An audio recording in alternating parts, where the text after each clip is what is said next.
Hello दोस्तों, स्वागत है आप सभी लोगों का राजस्थान एकेडमी पर। मैं परवीन सिंह आप सभी लोगों के साथ में। जैसा कि आप सभी लोग जानते हैं, लगातार लैब असिस्टेंट यानी प्रयोगशाला सहायक के लिए फिजिक्स एंड केमिस्ट्री की क्लासेस एंड राजस्थान जीके की क्लासेस लेकर के आ रहा हूं। आई होप आप सभी लोगों को जो है ये प्लेलिस्ट मिल चुकी होगी। अगर किसी भी स्टूडेंट को प्लेलिस्ट नहीं मिलती है तो आप लोग लैब असिस्टेंट की, फिजिक्स केमिस्ट्री की तो अलग से प्लेलिस्ट बना रखी है। राजस्थान जीके की प्लेलिस्ट आपको जो मेन प्लेलिस्ट होती है उसके अंदर थोड़ा सा नीचे स्क्रॉल करेंगे तो मिल जाएगी, ठीक है। साथ ही साथ उसमें हमने क्वेश्चन प्रैक्टिस भी करवा रखी है, तो आप सभी लोगों को वो प्लेलिस्ट जरूर फॉलो करनी चाहिए।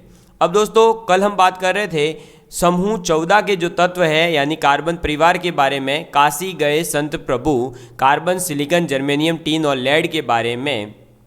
तो इनके बारे में हम आज जो है विस्तार से चर्चा करने वाले हैं।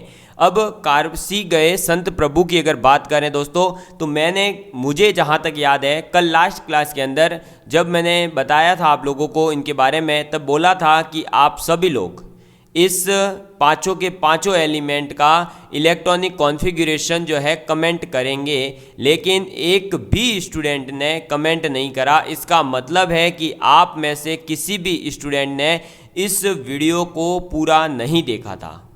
तो मैं आपसे रिक्वेस्ट करूंगा दोस्तों, ऐसे काम नहीं चलेगा, ऐसे आपका सिलेक्शन नहीं होगा। इस बात को आप कान खोल के सुन लें।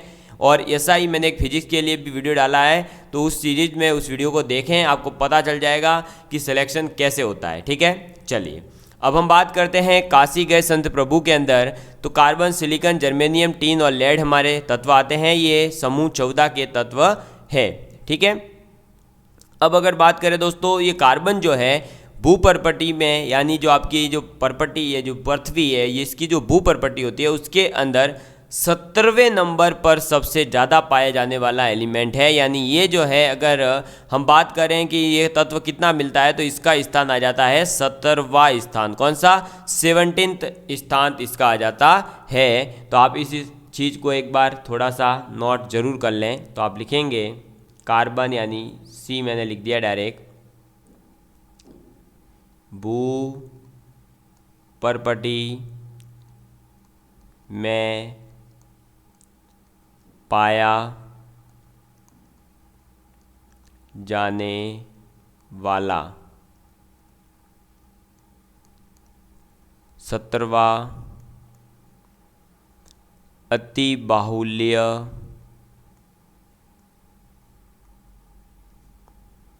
तत्व है, ठीक है।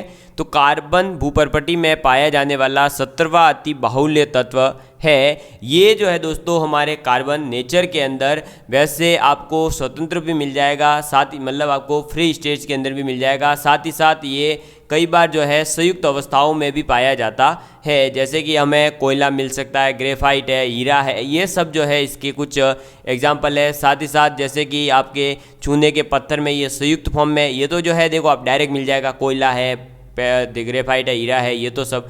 और संयुक्त अवस्था में अगर बात करें तो ये धातु कार्बोनेटों के रूप में पाया जाता है, जैसे चूने का पत्थर, कैल्शियम कार्बोनेट, फिर आपके मैग्नेसाइट होता है, मैग्नीशियम कार्बोनेट, डोलोमाइट होता है, जिसमें आपको बताया था मैग्नीशियम कार्बोनेट और कैल्शियम कार्बोनेट दोनों मिक्स होते हैं, आपके हाइड्रोकार्बन से। तो उन सभी के अंदर जो कार्बन है वो संयुक्त अवस्थाओं के अंदर पाया जाता है। साथ ही साथ वायुमंडल के अंदर CO2 में जो कार्बन है वो कितने प्रतिशत तक पाया जाता है, कार्बन डाइऑक्साइड गैस, तो 0.03% के रूप में ये भी मिलता है। समझ में आ गई बात, ठीक है। चलिए, तो ये चीज़ें कुछ जो है इसकी नॉर्मल जानकारी थी जो आपको याद रखनी है। अब हम बात करते हैं कार्बन के समस्थानिकों की। तो आप लिखेंगे इसके 3 समस्थानिक है। अब समस्थानिक क्या होते हैं वो चीज़ मैं आपको पहले ही पीछे बता चुका हूँ, ठीक है, समबारिक और इन सब के बारे में। तो ये जो 3 समस्थानिक है कौन कौन से हैं सर? तो इसके 3 समस्थानिक है। एक होता है 12 कार्बन, दूसरा होता है 13 कार्बन और तीसरा होता है 14 कार्बन। समझ में आ गई बात। तो कार्बन के कितने समस्थानिक है प्रकृति के अंदर? 3। कौन कौन से? 12, 13 और 14, ये 3 इसके समस्थानिक है। जिसमें से आपका ये जो कार्बन 14 है ये एक रेडियो एक्टिव यानी रेडियो सक्रिय, ठीक है, तो आप ये लिख लीजिए, रेडियोधर्मी होता है ये। तो रेडियो एक्टिव समस्थानिक। ठीक है, कैसा समस्थानिक है ये रेडियो एक्टिव समस्थानिक है। समझ में आ गई बात, क्लियर है। और इस रेडियो एक्टिव समस्थानिक की अर्ध आयु है कितनी, तो आप लिख लेंगे, एक मिनट पहले अर्ध आयु लिख लो। कितनी अर्ध आयु है, यानी इसकी जो हाफ लाइफ है वो कितनी होती है। ठीक है, एक सेकेंड। तो आप लिखेंगे रेडियो एक्टिव समस्थानिक है और इसकी अर्ध आयु, क्या, अर्ध आयु यानी हाफ लाइफ टाइम कितनी है इसकी, तो वो होती है, इसकी हाफ टाइम या हाफ लाइफ इसकी जो होती है 5770 वर्ष। समझ में आ गई बात, क्लियर है आप सभी लोगों के। तो कार्बन जो है भूपर्पटी में 17वां अति बाहुल्य तत्व है। इसके 3 समस्थानिक है, 12 कार्बन, 13 और 14, जिसमें से 14 नंबर का जो कार्बन है या 14 द्रव्यमान वाला जो कार्बन है वो रेडियो एक्टिव समस्थानिक होता है। इसकी अर्धायु 5770 वर्ष है। इसका उपयोग जो है हमारे कहाँ पर होता है, तो रेडियो कार्बन डेटिंग जो एक विधि है जिसके अंदर हम ये पता लगाते हैं कि कौन सी वस्तु कितने साल पहले की है, तो वहाँ ये काम आता है। वहाँ के लिए ये पॉइंट आप ज़रूर नोट करें क्योंकि ये चीज़ पूछी जा सकती है। तो आप लिखेंगे कि इसका उपयोग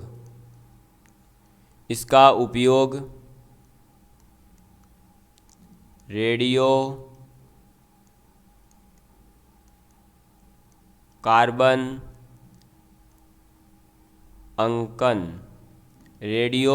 अंकन यानी रेडियो कार्बन डेटिंग में होता है। समझ में आ गई बात, ठीक है, ये चीज़ आपको याद रखनी है। चलिए आगे बढ़ते हैं। तो नेक्स्ट चीज़ हमारे क्या आ जाती है दोस्तों, तो नेक्स्ट आ जाता है कि जो सिलिकॉन है वो हमारे अगर भू प्रॉपर्टी में बात करें तो ऑक्सीजन के बाद में ये सेकंड स्थान पर आता है, लगभग 27.7% है बार के अंदर। ठीक है, ये चीज़ आप याद रखेंगे। ये सिलिकेट है, सिलिका इन सभी के रूप में मिलता है, जैसे सिलिकॉन है, सिरेमिक है, कांच है, सीमेंट है, इन सभी का ये एक प्रमुख घटक भी है। ठीक है, साथ ही साथ जर्मेनियम जो है वो एक अति सूक्ष्म मात्रा में उपस्थित रहता है। और टीन जो है वो टीन स्टोन है, कैस्टिटाइट है यानी कि SnO2 है, और गैलेना में जो है हमें लेड मिलता है, PbS गैलेना अयस्क है इसका। ठीक है, ये आप याद रखेंगे, दोनों के अयस्क आप लिख लीजिए। तो लेड का जो है अयस्क क्या होता है, PbS गैलेना। ठीक है, और जो हमारे टीन है उस टीन का जो अयस्क होता है वो होता है टीन स्टोन कहते हैं उसको, और आप इसका रासायनिक नाम दे सकते हैं कैसीटेराइट। क्या कह सकते हैं, कैसीटेराइट कह सकते हैं। और वो क्या है, टीन स्टोन SnO2। समझ में आ गई बात, ये चीज़ आपको याद रखनी है।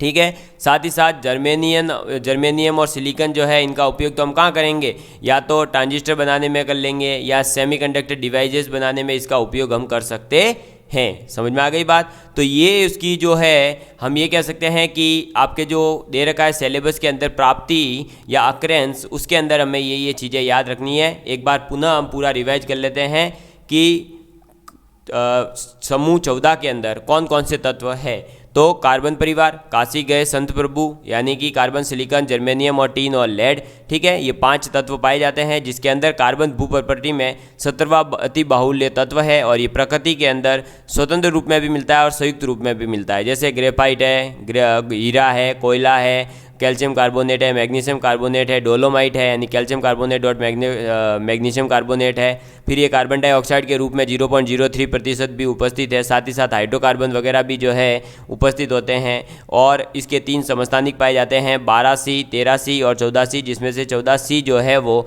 एक रेडियो एक्टिव समस्थानिक है। साथ ही साथ इसकी अर्धायु 5770 वर्ष है, और इसका उपयोग जो है हम रेडियो कार्बन अंकन या रेडियो कार्बन डेटिंग में करते हैं। सिलिकॉन जो है वो भू प्रॉपर्टी में बहुलता के आधार पर अगर हम देखते हैं तो ऑक्सीजन के बाद में सेकंड नंबर पर यही मिलता है 27.7%। ठीक है, और फिर हमारे सिलिकॉन जो है और किस फॉर्म में मिलता है, तो हमें सिलिकेट और सिलिका के रूप में मिलता है। सिलिकॉन, सिरेमिक, कांच, सीमेंट, इन सभी के जो है ये महत्वपूर्ण उपयोग जो है ये घटक है सिलिकॉन, ठीक है, सिरेमिक का, कांच का, सीमेंट का, इन सभी का। जर्मेनियम जो है वो बहुत ही एक सूक्ष्म मात्रा में उपस्थित है। टीन का एक अयस्क होता है जिसे हम कहते हैं कैसिटेराइट, जो कि SnO2 है, और एक गैलेना है जो कि PbS है, ठीक है। और जर्मेनियम और सिलिकॉन की जो है शुद्धता के आधार पर इसका उपयोग हम ट्रांजिस्टर और सेमीकंडक्टर बनाने में भी कर सकते हैं। समझ में आ गई बात? चलिए अब हम इसके इम्पॉर्टेंट पॉइंट इलेक्ट्रॉनिक कॉन्फ़िगरेशन पर बात करेंगे। तो आप शॉर्टकट लिख ही सकता हूँ EC, ठीक है, इलेक्ट्रॉनिक कॉन्फ़िगरेशन। इलेक्ट्रॉनिक कॉन्फ़िगरेशन के बारे में अगर मैं बात करूं दोस्तों, तो समूह 14 के जो तत्व है इनका संयोजकता कोष का इलेक्ट्रॉनिक कॉन्फ़िगरेशन जो होता है वो होता है NP2। समझ में आ गई बात? तो इसके जो इलेक्ट्रॉनिक कॉन्फ़िगरेशन है वो क्या है? NH2NP2। समझ में आ गई बात? ये चीज़ आपको याद रखनी है। तो अब NH2NP2 इसका एक क्या हो गया दोस्तों? जनरल कॉन्फ़िगरेशन हो गया, इलेक्ट्रॉनिक कॉन्फ़िगरेशन, ठीक। अब हम एक एक का लिखेंगे। तो सबसे पहले हम लिखेंगे कार्बन का। अब कार्बन का क्या होता है? कार्बन का होता है हीलियम, फिर 2s2 2p2, ठीक है। चलिए दूसरा आ जाता है सिलिकॉन। सिलिकॉन का क्या होता है? तो सिलिकॉन का होता है नियॉन, फिर 3s2 और 3p2। फिर तीसरे नंबर पर आ जाता है जर्मेनियम, Ge, और जर्मेनियम का क्या हो जाएगा? Ar यानी कि आर्गन, और फिर 3d10 4s2 4p2, ठीक है। चलिए नेक्स्ट फोर्थ नंबर पर आ जाता है जर्मेनियम के बाद में टीन, Sn। इसका क्या हो जाएगा? क्रिप्टॉन, और फिर हो जाएगा 4d10 5s2 और 5p2। नेक्स्ट आ जाता है फिफ्थ नंबर पर लेड यानी Pb, और Pb का हो जाएगा क्या? जिनॉन, और फिर 4f14 3d10, अरे एक सेकंड 5d10 6s2 और 6p2। तो आपने देखा कि सभी में लास्ट में क्या आ रहा है? NH2NP2। देखो 2s2 2p2, 3s2 3p2, 4s2 4p2, 5s2 5p2, 6s2 6p2। समझ में आ गई बात? तो ये हो गया इनका इलेक्ट्रॉनिक कॉन्फ़िगरेशन। तो आपको समूह 14 के जो तत्व है, कार्बन परिवार है, उनका इलेक्ट्रॉनिक कॉन्फ़िगरेशन सभी का याद होना चाहिए। समझ में आ गई बात? क्लियर है? चलिए अब हम इसकी सहसंयोजक त्रिज्या यानी कोवेलेंट रेडियस के बारे में बात करते हैं। तो अब आप टॉपिक डालेंगे नया, सहसंयोजक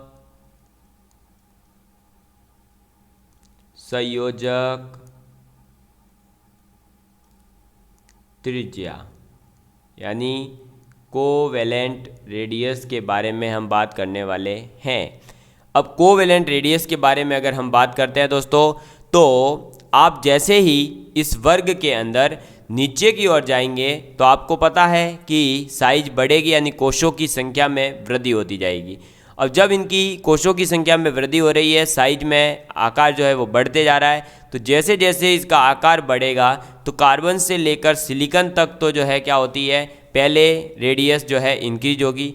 फिर सिलिकॉन से लेकर जब आप लेड तक जाएंगे तो इसमें आंशिक रूप से ही वृद्धि होती है। मतलब पहले तो थोड़ी ज़्यादा वृद्धि होती है लेकिन बाद में थोड़ी सी कम वृद्धि हो जाती है। उसका रीज़न क्या है, ये सब चीज़ें मैं लिखवा रहा हूँ। इसका रीज़न है कि जब आप सिलिकॉन से जर्मेनियम की ओर जाते हैं तो 10d इलेक्ट्रॉन आपको पता होगा 10 संक्रमण तत्व जो है वो जुड़ जाते हैं। उनके जुड़ने से नाभिकीय आवेश में +18 की वृद्धि होती है। और ऐसे ही जब हम SN यानी टीन से लेड की तरफ जाएंगे तब हमारे 14 आंतरिक संक्रमण तत्व जो है वो जुड़ेंगे और नाभिकीय आवेश +32 से बढ़ेगा। तो इस वजह से जो है बढ़ा हुआ नाभिकीय आवेश बाह्यतम कोश के इलेक्ट्रॉन को आकर्षित करके परमाणु के आकार में जो वृद्धि होती है उसको संतुलित कर देता है। इसलिए पहले तो वृद्धि जो होती है वो देखने लायक होती है, थोड़ी बड़ी होती है जिसे माप सकते हैं, लेकिन बाद में आंशिक वृद्धि ही देखने को मिलती है। ठीक है, तो आप लिखेंगे इसका पूरा गिस्ट निकाल करके यही कि कार्बन टू सिलिकॉन, कार्बन से सिलिकॉन की Cr कोवैलेंट रेडियस में उल्लेखनीय वृद्धि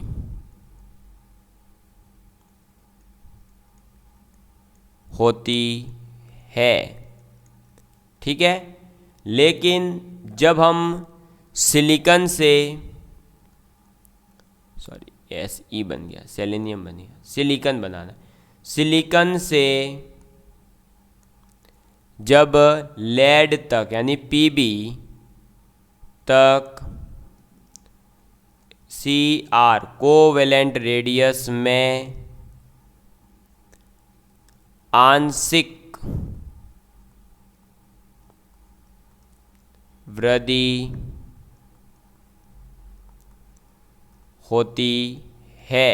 ठीक है, क्या होती है? आंशिक वृद्धि होती है, क्योंकि अब ये इस पूरे दोनों पॉइंटों का आप रीजन लिख लीजिए, रीजन आपसे पूछे जा सकते हैं। इसलिए क्योंकि सिलिकॉन से जर्मेनियम तक, सिलिकॉन से जर्मेनियम की ओर तक नहीं, की ओर जाने पर 10 संक्रमण तत्व या तत्वों के जुड़ने के कारण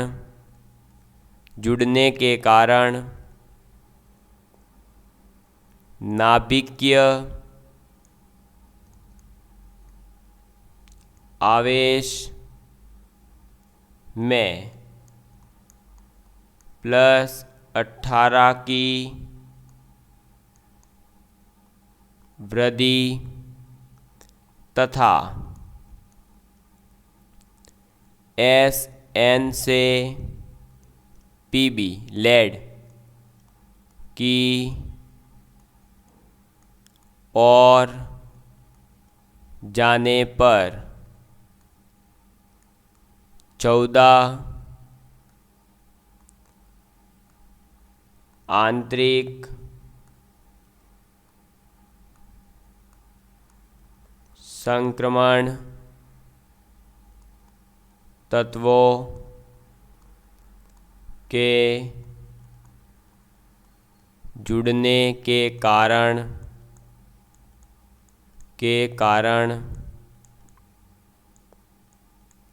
नाभिकीय आवेश में +32 की वृद्धि होती है। ठीक है, बाकी आपको पता ही दिया है कि ये जो बढ़ा हुआ नाभिकीय आवेश है फिर वो क्या कर देता है, इलेक्ट्रॉनों का जो आकर्षण है उस पर परमाणु के आकार में हुई जो वृद्धि है उसको पहले से संतुलित कर देता है। क्योंकि +32 बढ़ रहा है तो बहुत ज़्यादा होता है, 18 से सीधा 32 लगभग डबल के बराबर बढ़ता है। इस वजह से समझ में आ गई बात। तो सहसंयोजक त्रिज्या के बारे में अगर आपसे पूछा जा रहा है तो आप क्या कहेंगे कि पहले तो बढ़ेगी बहुत ऐसी ज़्यादा, लेकिन बाद में क्या होता है, थोड़ी सी कम बढ़ती है। समझ में आ गई बात। ठीक है, चलिए नेक्स्ट पॉइंट आ जाता है दोस्तों हमारे क्या, तो नेक्स्ट पॉइंट आ जाता है आयनाइजेशन एंथैल्पी यानी कि IE। ठीक है, तो हम किसके बारे में बात करने वाले हैं, आयनाइजेशन एंथैल्पी के बारे में बात करने वाले हैं। आयनाइजेशन एंथैल्पी क्या कहती है, तो आयनाइजेशन एंथैल्पी कहती है कि जो समूह 14 के तत्वों की प्रथम आयनाइजेशन एंथैल्पी अगर देखें तो जो हम पीछे बात कर चुके हैं जो 13 नंबर के वर्ग की, उसके संगत अगर तत्वों से कंपैरिजन करते हैं तो उनसे ज़्यादा होती है। और ज़्यादा होने का कारण ये है कि जो प्रभावी नाभिक के आवेश है उसमें वृद्धि हो रही है। ठीक है, तो आप लिखेंगे ये पॉइंट काम का है कि वर्ग 14 के तत्वों की प्रथम आयनाइजेशन एंथैल्पी के मान समूह 13 के संगत तत्वों की अपेक्षा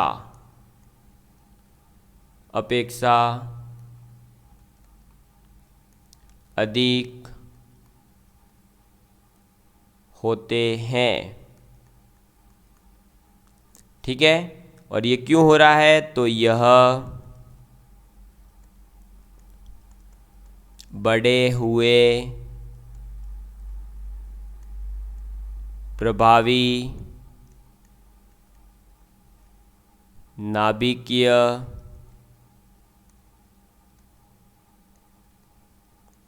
आवेश के कारण होता है। ठीक है, तो ये जो आयनाइजेशन एंथैल्पी है ये वर्ग 14 के तत्वों की प्रथम आयनाइजेशन एंथैल्पी का मान जो वर्ग 13 है उसके संगत मान की अपेक्षा अधिक होता है। ये अधिक इसलिए हो रहा है क्योंकि प्रभावी नाभिक के आवेश जो है उसमें बढ़ोतरी हो जाती है।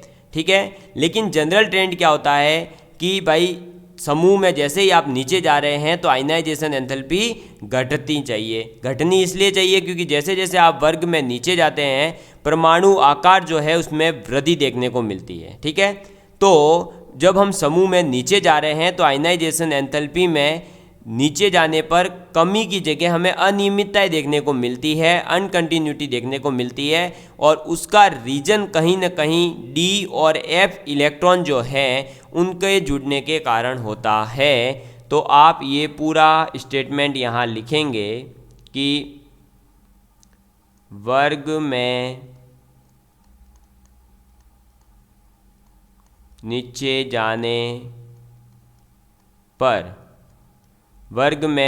जाने पर आयनाइजेशन एंथैल्पी घटती है। यह परमाणु आकार में वृद्धि के कारण होता है। समूह में या वर्ग में, ठीक है, समूह में नीचे की ओर जाने पर आयनाइजेशन एंथैल्पी में अनियमितता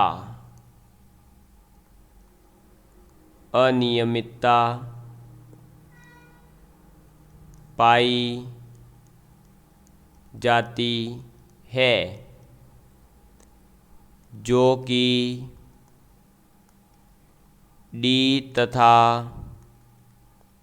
एफ इलेक्ट्रॉनों के जुड़ने के कारण होती है। ठीक है, तो आयनाइजेशन एंथैल्पी वर्ग 14 के तत्वों की प्रथम आयनाइजेशन एंथैल्पी के मान समूह 13 के संगत तत्वों की अपेक्षा अधिक होते हैं। यह बढ़े हुए प्रभावी नाभिकीय आवेश के कारण होता है। वर्ग में नीचे जाने पर आयनाइजेशन एंथैल्पी घटती है। घटती इसलिए है सभी में जनरली, क्योंकि नीचे जाने पर साइज में जो है हमें वृद्धि देखने को मिलती है, ठीक है। लेकिन यहाँ पर क्या हो रहा है कि अनियमितता देखने को मिलती है, और वो इस वजह से क्योंकि डी और एफ इलेक्ट्रॉन जो है इसमें जुड़ते हैं, उनकी वजह से। समझ में आ गई बात, ठीक है। चलिए अब बात करते हैं नेक्स्ट प्रॉपर्टी की। तो नेक्स्ट आ जाती है इनकी प्रॉपर्टी, यानी आयनाइजेशन एंथैल्पी के बाद में इलेक्ट्रोनेगेटिविटी, ठीक है, EN। अब हमें टाइम नहीं लगेगा क्योंकि अब हम सब चीज़ें ये समझ चुके हैं। आयनाइजेशन एंथैल्पी क्या है, इलेक्ट्रोनेगेटिविटी क्या है, इनमें इलेक्ट्रॉन जुड़ने से क्या हो रहा है, घटने से क्या हो रहा है। तो अब आप जो है एक फ्लो में फटाफट लिख सकते हैं। अब विद्युत ऋणात्मकता यानी इलेक्ट्रोनेगेटिविटी के बारे में बात करें तो दोस्तों छोटे आकार होता है किनका, समूह 14 के तत्वों की विद्युत ऋणात्मकता का मान जो है समूह 13 के तत्वों का मान से थोड़ा अधिक होता है। अधिक होने का कारण क्या है, 14 नंबर के जो वर्ग है वो आपका क्या हो रहा होगा, आवृत में और ज़्यादा राइट की साइड आया होगा, इस वजह से। और आपको पता होगा जब हम आवृत में लेफ्ट टू राइट जाते हैं तो साइज घटती है। तो छोटा आकार होने के कारण इनकी इलेक्ट्रोनेगेटिविटी ज़्यादा होती है। और सिलिकॉन से लेकर के अगर हम लेड तक देखें तो इन तत्वों की इलेक्ट्रोनेगेटिविटी का मान लगभग समान होता है। जैसे कि अगर मैं बात करूं सिलिकॉन की इलेक्ट्रोनेगेटिविटी की तो 1.8 है, फिर जर्मेनियम की 1.8 है, टीन की भी 1.8 होती है, लेड की केवल 1.9 होती है। तो हम ये कह सकते हैं कि सिलिकॉन, जर्मेनियम एंड टीन और लेड, इन सभी की इलेक्ट्रोनेगेटिविटी लगभग इक्वल ही है। तो ये पॉइंट आप यहाँ नोट कर लेंगे कि छोटे आकार के कारण, छोटे आकार के कारण वर्ग 14 के तत्वों की इलेक्ट्रोनेगेटिविटी का मान वर्ग 13 के संगत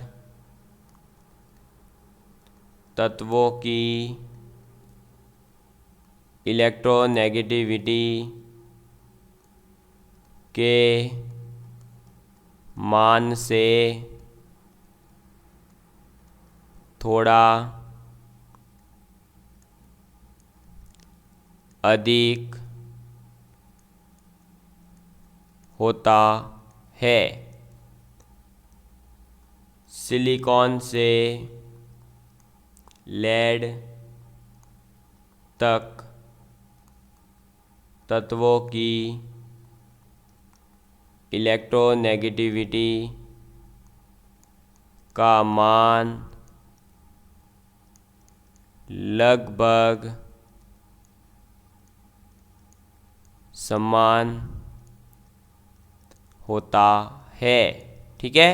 अगर आप लिखना चाहें तो कार्बन, सिलिकॉन, जर्मेनियम, टीन और लेड, इसका होता है 2.5, फिर इन सब का 1.8, 1.8, 1.8, 1.9 होती है इलेक्ट्रोनेगेटिविटी। ये चीज़ आपको याद रखनी है। समझ में आ गई बात, क्लियर है, ठीक है। चलिए अब हम आगे बात करते हैं धात्विक गुणों के बारे में। दोस्तों धात्विक गुण के बारे में अगर हम बात करें, अब हमने अभी तक क्या बात कर ली है, इलेक्ट्रोनेगेटिविटी यानी विद्युत ऋणात्मकता की बात कर ली। अब हम बात करते हैं धात्विक गुण के बारे में। तो धात्विक गुण जो है दोस्तों वो भी जैसे जैसे आप समूह में या वर्ग में नीचे की ओर जाते हैं तो अधात्विक गुण जो होता है वो तो कम होता है और धात्विक गुण जो होता है वो बढ़ता जाता है। जैसे देखिए कार्बन और सिलिकॉन ये क्या है, अधातु है। जर्मेनियम क्या है, उपधातु है। लेकिन टीन और लेड जो है वो दोनों के दोनों क्या है, धातु है। तो आप लिखेंगे ये चीज़, क्योंकि ये आपसे पूछा जा सकता है मेटेलिक ऑर्डर क्या है इनका। तो देखिए वर्ग में नीचे की ओर जाने पर, वर्ग में नीचे की ओर जाने पर अधात्विक गुण, अधात्विक गुण धीरे धीरे कम होते हैं, जबकि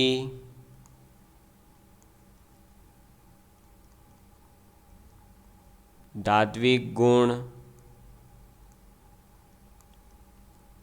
बढ़ते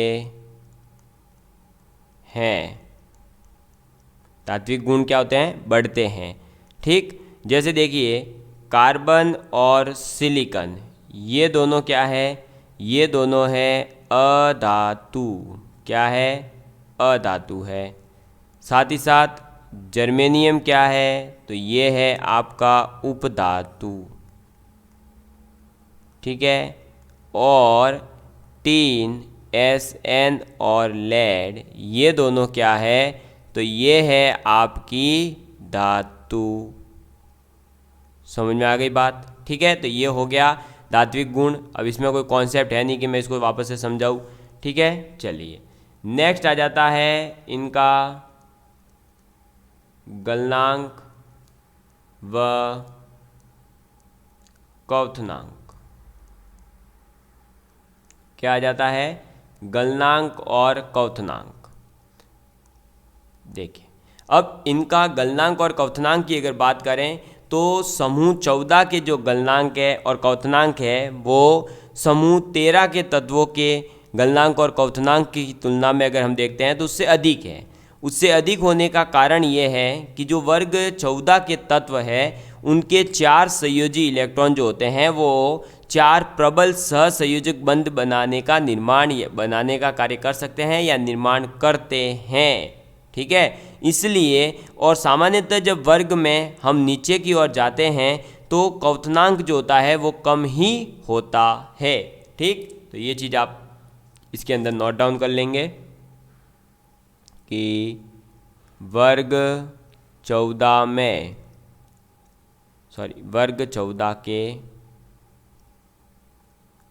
वर्ग 14 के गलनांक एवं क्वथनांक वर्ग 13 के तत्वों के गलनांक एवं क्वथनांक की तुलना में अधिक होते हैं, क्योंकि वर्ग 14 के तत्वों के 4 संयोजी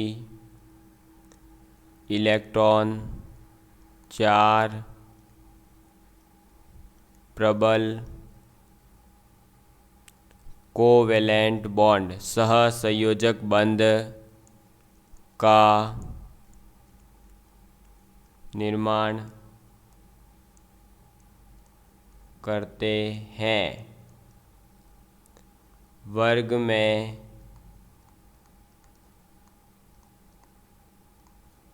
नीचे की ओर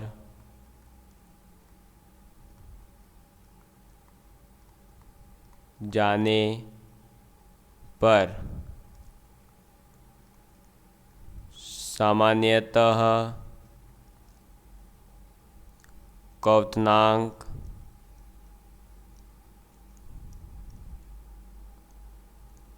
कम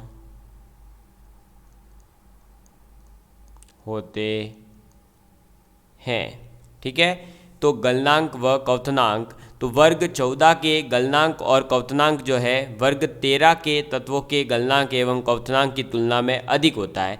उसके अधिक होने का रीज़न है कि जो वर्ग 14 के तत्व हैं वो 4 संयोजी इलेक्ट्रॉन 4 प्रबल कोवलेंट बॉन्ड का निर्माण करते हैं, और वर्ग में नीचे की ओर जाने पर सामान्यतः क्वथनांक जो है वो कम होता है। समझ में आ गई बात? ठीक है, तो ये चीज़ें आप लोगों को याद रखनी है। और दोस्तों ये हमारे जो है वर्ग 14 की बातें थी। अब हम आगे बात करेंगे इनकी ऑक्सीडेशन स्टेट यानी ऑक्सीकरण अवस्था और इनकी जो रासायनिक अभिक्रियाशीलता है उसके बारे में। जैसे ये ऑक्सीजन के साथ अभिक्रिया क्या करेंगे, जल के साथ में, हेलोजन के साथ में, फिर कार्बन के जो अलग अलग प्रवृत्तियां हैं, जैसे ये आपके अलग अलग इनके जो अपर रूप है, ग्रेफाइट है, फ्लोरेंस है, इनके उपयोग है, ये जो है कितने बॉन्ड बनाता है, ये जो श्रृंखलन प्रवृत्ति है वो क्यों रिप्रेजेंट करता है, फिर कार्बन डाइऑक्साइड की कैसे बनाई जा सकती है, फिर कार्बन डाइऑक्साइड के जो भी हमारे ग्रीन हाउस इफेक्ट वगैरह है थोड़ी बहुत उनकी जानकारी ले लेंगे, फिर सिलिकॉन डाइऑक्साइड है, सिलिकॉन टेट्राक्लोराइड है, इन सभी के बारे में हम बात कर लेंगे। फिर हमारे सिलिकॉन है, जियोलाइट्स होते हैं, उनके बारे में बात करेंगे, और लास्ट में सिलिकेट के बारे में बात करेंगे, और फिर हमारे वर्ग 14 भी हो जाएगा कंप्लीट। समझ में आ गई बात? ठीक है, चलिए धन्यवाद दोस्तों। आप सभी लोगों का प्यार इसी तरह बनाए रखिएगा, बस अपनी एक्टिविटी को ज़रूर बढ़ाएं। जहाँ तक मैं पूरा लेक्चर लेता हूँ तब तक आप पूरा लेक्चर देखें, उसके बाद में ही दोस्तों अगले लेक्चर पर जाएं। अगर आप पूरे लेक्चर नहीं देखेंगे तो आपको लॉस होगा, फिर मुझे मत कहिएगा कि सर आपने बोला नहीं था। ठीक है, चलिए बाय बाय, टेक केयर।